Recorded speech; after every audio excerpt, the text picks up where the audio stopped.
Aura মাংসলৈ আহিছোঁ, কেনেকুৱা লাগিছে টেষ্ট কৰি চোৱাচোন। বা কি কৰি আছে, একদম বহি কিতাপ মেলি লৈছে আৰু পৰীক্ষা চৰীক্ষা আছে নেকি।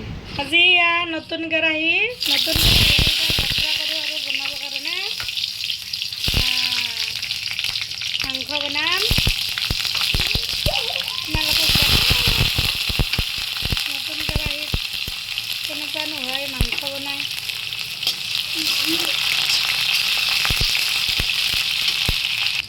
আৰু এয়া মই মাংসখিনি বইল কৰি লৈছিলোঁ, আগতে চাওকচোন পানীটো বইল কৰি লোৱা মাংস। এতিয়া মই আলু এটাও দিছোঁ, আলুটো মই একেলগে বইল কৰি লৈছোঁ। বইল মানে এনেই অলপ আৰু যাব দিছোঁ আলুৰ সৈতে। হালধি মাংস বনাই থাকোঁ, থাকিলেও মই মাংসৰ ভিডিঅ' আজি ফাৰ্ষ্ট বনাইছোঁ। মাংসৰ ভিডিঅ' মই আগে পিছে বনাই দিয়া নাই। আজি বোলো কেৰাহীটো নতুন, ভিডিঅ' এটা বনাওঁ বুলি ভাবিলোঁ। কিছু মাংস ব্ৰইলাৰ মাংস খাম কৰি আছিলে, সি মাছ খাব বেয়া পায়।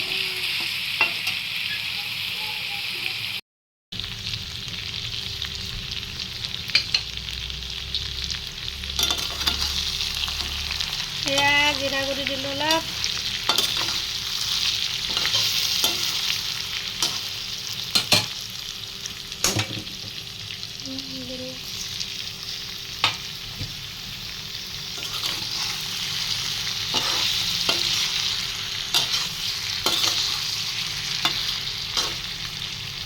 অলপ ঢাকনি মাৰিছোঁ।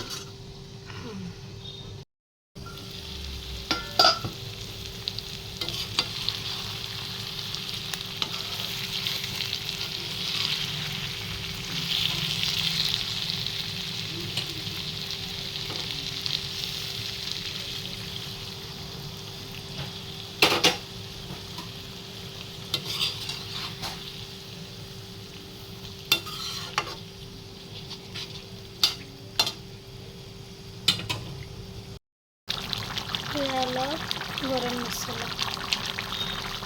মছলা দিওঁ, আৰু যিহেতু বহুত বেছি গৰম পৰিছে সেইকাৰণে মছলা বেছি ইউজ কৰা নাই। মছলা কমাই খাব লাগে গৰমত, তেল মছলা। শেষত দিলোঁ মানে অলপ কচুৰি মেথি। কচুৰি মেথিটো মোৰ বহুত মানে প্ৰিয়, বহুত ভাল পাওঁ, মানে গোন্ধটো বিৰাট ভাল লাগে মোৰ। এয়া হৈ গ'ল মাংস ৰেডি।